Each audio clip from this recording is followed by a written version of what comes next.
Hello cả nhà hello. Welcome back Nhân Khoa Cuộc Sống Mỹ. Cảm ơn quý vị ủng hộ Nhân Khoa Cuộc Sống Mỹ rất là nhiều nha. Hôm nay là ngày thứ Tư, cũng như thường lệ, sáng drop up Brian, rồi trên đường đi làm tiếp tục. Ok, let's go.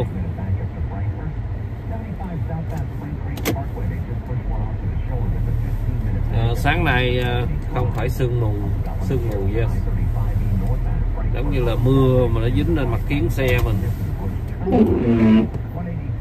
Tình hình cập nhật của thời tiết.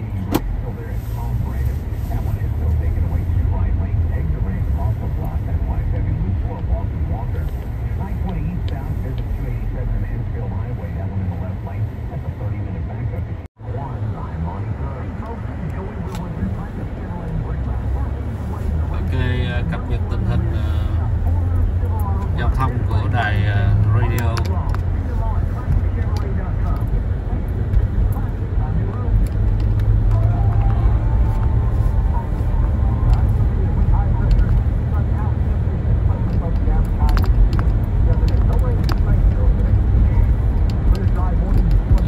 Cách vài ngày nữa sẽ không có mưa nha quý vị.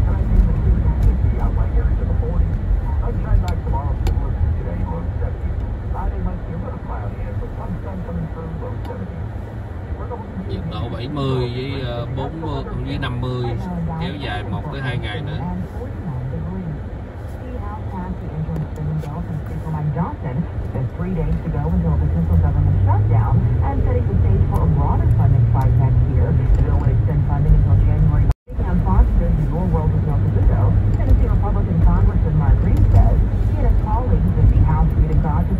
Tại đang nói là cái package mà để ngân sách và để trả để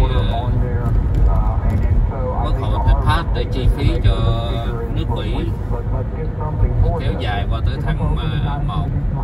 Thì năm nào cũng vậy, tổng thống nào lên cũng vậy, lúc nào cũng bị trở ngại cái ngân sách cuối năm mà để chi trả của chính phủ Mỹ.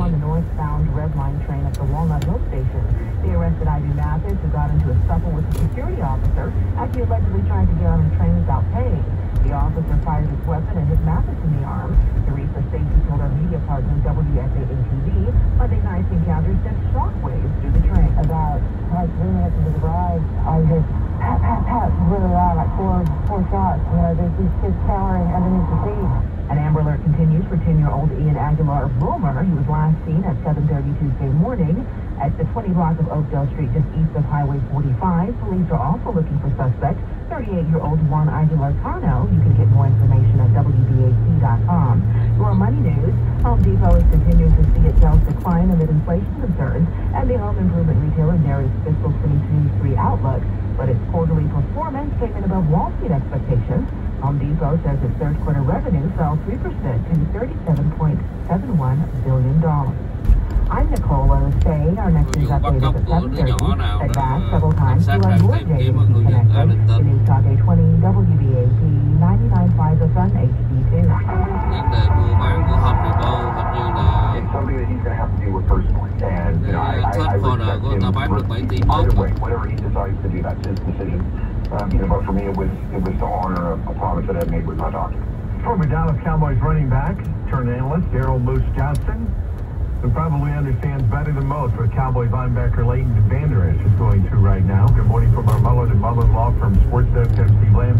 Johnson retired at the end of the 1999 season, back when the Cowboys were winning Super Bowls, after suffering a neck injury in 1997.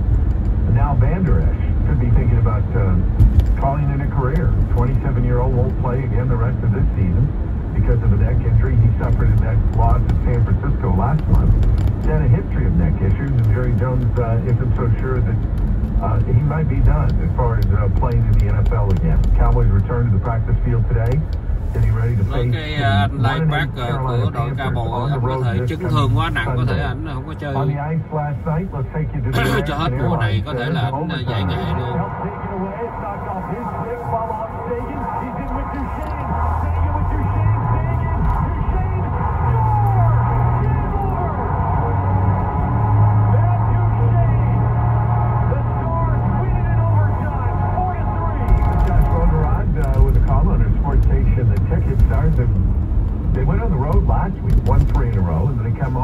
Dallas Stars tối thắng ở nhà nha, thắng Overham trên môn hockey đó. Cái môn mà được băng đánh cái cục đó. In fact, the next couple of weeks, last night playing New Orleans again, they beat them on Sunday night or Monday night, but got beat last night 131-110. Too many turnovers. Luka Doncic wasn't himself. 16 points, missed 11 of 16 shots, turned the ball over 8 times, minus 26 in the 26 minutes he was on the court, where those guys didn't play as much in the second half because they knew they were done. And play again tonight. They're in Washington to take on the Wizards.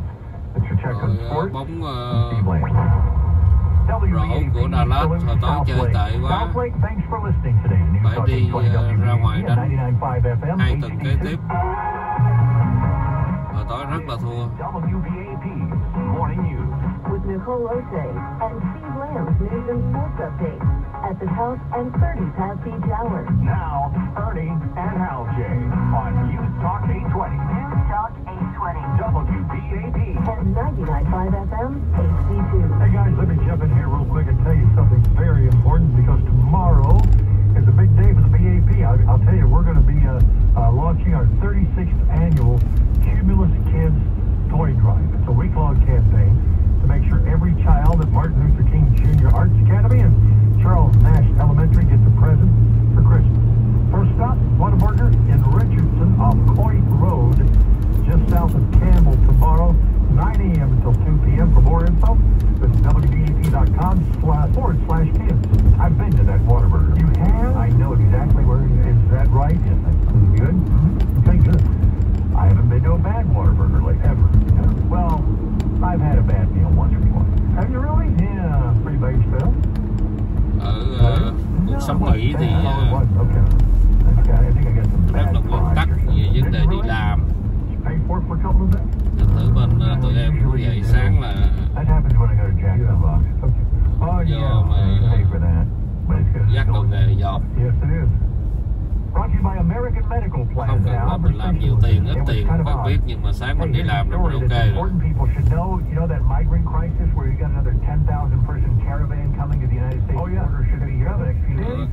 vấn đề mà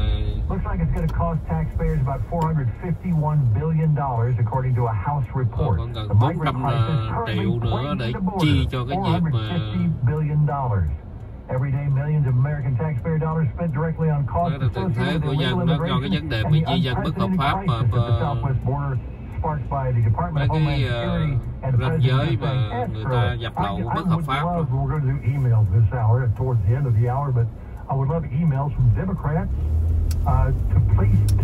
Đảng Dân Chủ thì lúc nào cũng mở rộng cái ranh giới để cho dân lậu đi vô hết. Illegal immigrants, Hal, make a $31 billion dent in that cost with their tax revenue. A lot of people as well, they're paying taxes. 31 tỷ là đã chi cho vấn đề mà di dân lậu đó. Đó là tiền thuế của dân.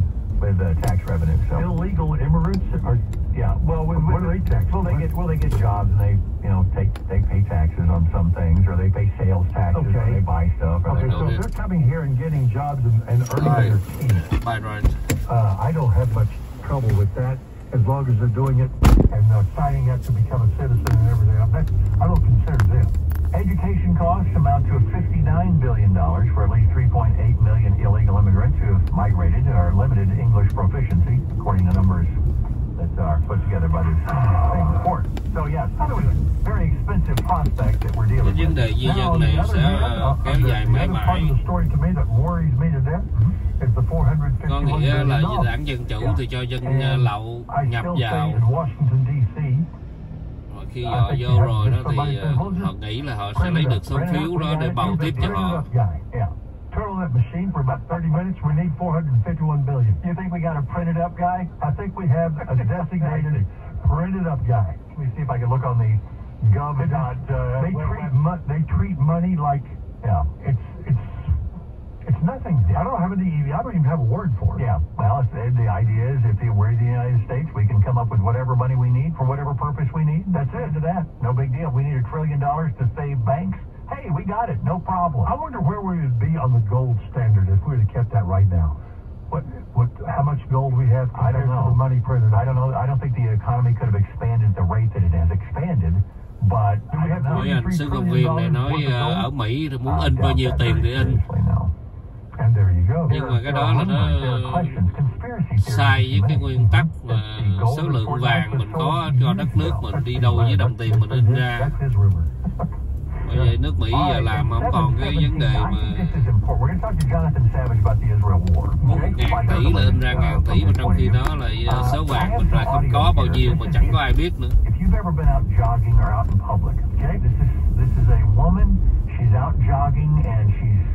Live streaming it while she's running, and she's excited she's going to run in a marathon or something, and she notices a car keeps passing her by, and she gets scared, and rightfully so. What do you mean? She's going by, or she's being stalked while she's just out jogging, and she gets scared. Yeah, don't blame her. I have the audio from this. I'll play for you. This is something I think a lot of people, especially kids out there, công cộng đó mà livestream, nhưng mà chị nói là xe chạy ngang chỉ làm cho chị sợ. Một số công viên này nói có cái đoạn video bác nghe. On the tollway southbound of West Grove, there's a stalled vehicle blocking the right lane. You've got about a 5-minute backup behind it to Frankfurt Road. Also, I-35E northbound at Bellwood Parkway, 2 left lanes closed off there. 25-minute delay to Forest Lane. I'm on I-35E northbound right around Frankfurt. That was still there. I-35 Phôi 35 có bị kẹt như quý vị. Cái đài sáng người ta cập nhật cái tình hình giao thông rất là chi tiết và mỗi 5 phút họ sẽ báo cáo đường nào bị kẹt bao nhiêu phút, nửa tiếng, 1 tiếng hoặc 2 tiếng để mình tránh mình đi.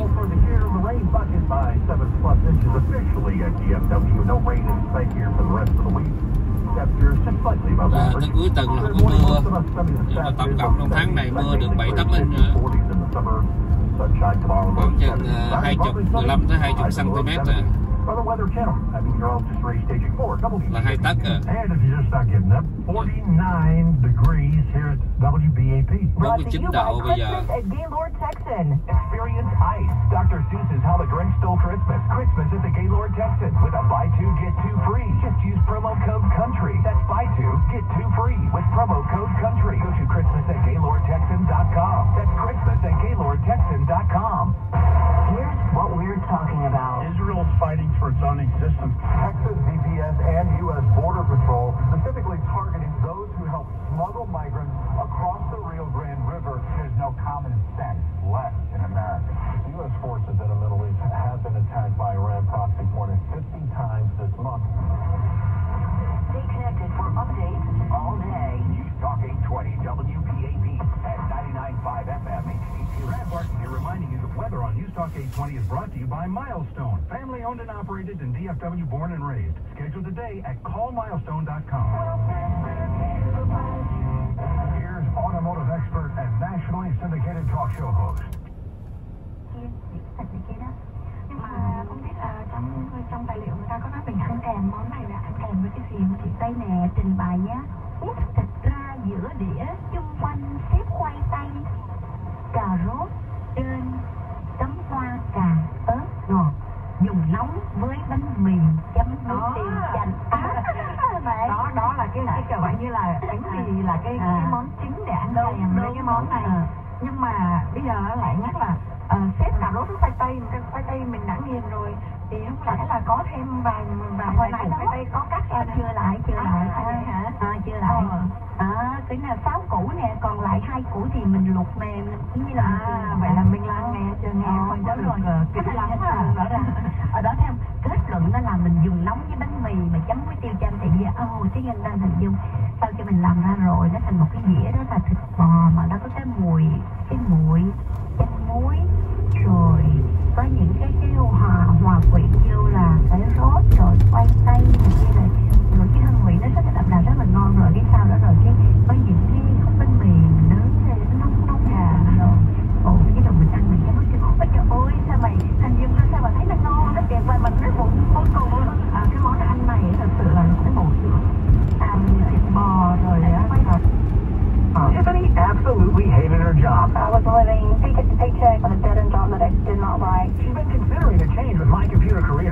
able to qualify for financial aid. Just 2 nights a week in a classroom and studying from anywhere online opened up a whole new world to her. I get job offers all the time. IT is practically recession-proof. Become an IT pro in just months with zero experience at mycomputercareer.edu. I highly recommend My Computer Career. It's not rocket science. It's mycomputercareer.edu. Visit What's News Experience Individual Results Vary. Hey, North Texas, we all work hard to save money wherever we can, especially now.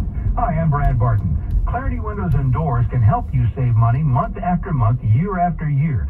No matter your home size or energy needs, new windows from Clarity help you save expensive energy. They also control your comfort level in your home, and they look great inside and out, add some real curb appeal. Right now, with milder temperatures, this is the perfect time to upgrade your windows, and you can save even more with 40% off every nắng other buổi sáng window. rất là tuyệt vời quý vị. Business in North Texas and so many consumer awards. Texas mùa này thì là nhiệt độ rất là lý tưởng. Đường xá rất là yên tĩnh, không có bị sôi bộn. Cuộc sống thì bận rộn nhưng mà cái môi trường làm cho mình rất là dễ chịu. Ví dụ như sáng mình đi làm mình không có bị kẹt xe. Cái cảm giác rất là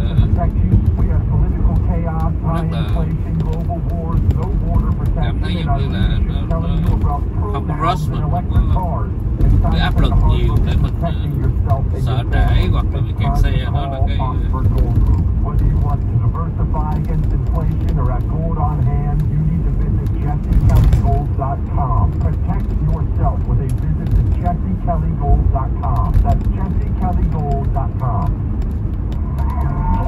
sáng mình đi như vậy thì mình thấy xe bus là nhiều, tại vì xe bus là đưa học sinh đi học. Yeah, Vicks Vapor Cool Drops has maximum strength menthol with a rush of Vicks Vapors. Ooh, I can already feel it. I told you. So, you ready? I'm ready. Vaporize sore throat pain fast with Vicks Vapor Cool Drops. News, information, and stimulating thought. News Talk 820 WVAP. 718 News Talk 820 WBAP. It's a Wednesday edition of the Morning News. Hal Jay and Ernie Brown, along with Jonathan Savage from Fox News Radio. Jonathan, the digging around this hospital in Gaza, the Israelis showing that it's being used as a base by Hamas. Is that correct? Yeah, they certainly convinced the United States of that. The U.S. government. Nói về vấn đề chiến sự ở Trung Đông nữa, giải Gaza đó, bên Hamas lợi dụng những cái bệnh viện đó làm những cái trung tâm điều khiển của họ, chọc cho gài cho Israel bắn những cái tên lửa, bắn những cái rockets. Đó là những cái chiêu thức của những kẻ khủng bố tiểu nhân đó.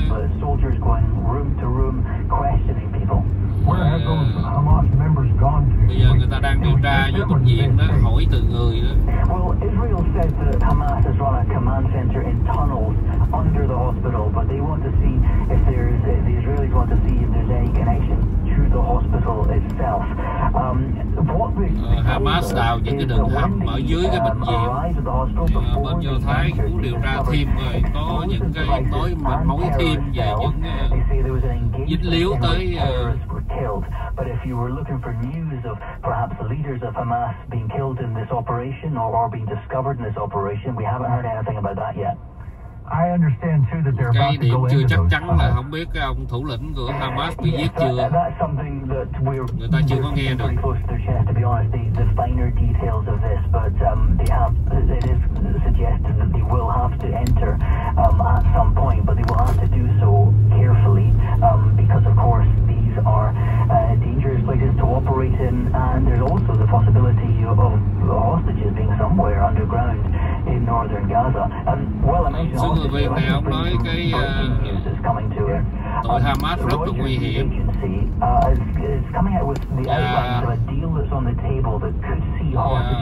Họ bắt những con tin có thể ở dưới đường hầm. Ok, ở trước có một cái tai nạn. Bây giờ mình phải sang len. Tai nạn ở trước rồi. Hamas has agreed to the general outline of the deal, but Israel reportedly has not and is still negotiating. I wouldn't think Israel would agree to that at all. Yeah, I'd be hard put to believe they would. Right. All right, Jonathan, thank you so much. We appreciate the update. Thank you. All right, Jonathan Savage, Fox News Radio. So would you think Israel said, yeah, we'll take a 3 days vacation? No. Why? No. Give you time to regroup? 3 hours? I don't even know. And what is this, 50 hostages? You want 3 days? You give us all. 250. All of them. Yeah, all of them. Yeah. But in those 3 days, Hamas can come back in to Gaza. Yeah. So that ain't going to happen. All right, coming up, I have this audio I want to play for you. I can't wait to hear it. This is a young woman on a run who's being stalked. Okay? All right. Monty Cook has WBAP's traffic and weather on the ones now at 7:21. Now to a tollway southbound of West Grove. That stalled vehicle blocks the right lane. Heavy there back to Park Boulevard, about a 10-minute delay. One on I-35E northbound of Alwood Parkway finally cleared up, unwinding from Royal Lane. Also I-35E northbound of Frankfurt. That one in the right lane. Just cleared 183 westbound of Tom Brandon, still a little heavy to 114, and I-20 eastbound business 287 to Mansfield Highway, stalled 18-wheeler still taking away the left lane. For WBAP's first traffic on the one. Xe nó bị mắc lầy. Sponsored by Blindster.com. Chiếc xe 18 bánh này, ông tài xế này tỉnh quá, ông chặt cua sao mà bị sập hố rồi. Cái vàng nó thấp quá, nó bị cấn lên đến đường rồi. Bây giờ dùng cái xe để nâng cái xe trất nó lên, xe 18 bánh lên.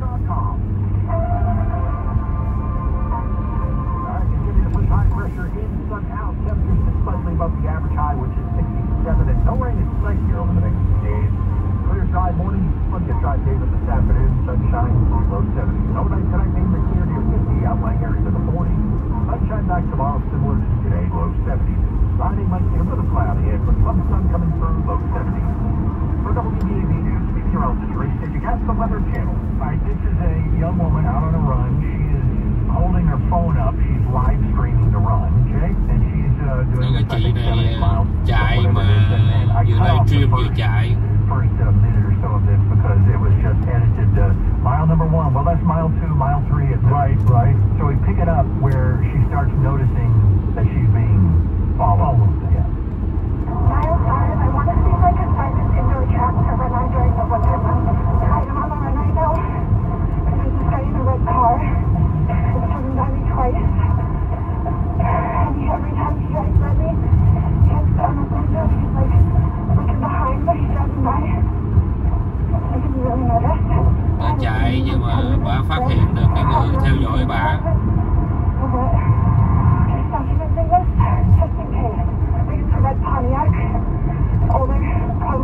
Có chiếc xe theo bà, ông giờ làm định giở trò xấu nói với bà. Ok,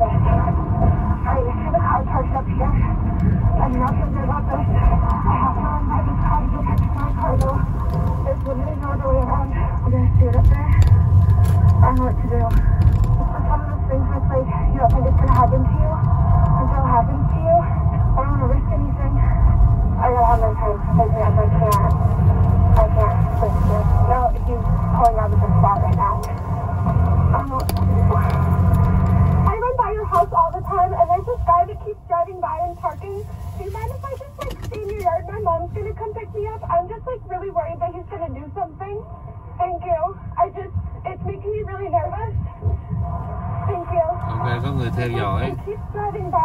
Bà gọi bà cầu cứu cho giúp đỡ bà đó. Nghi là có chiếc xe làm xấu. Ok, em tới rồi, tổng chào.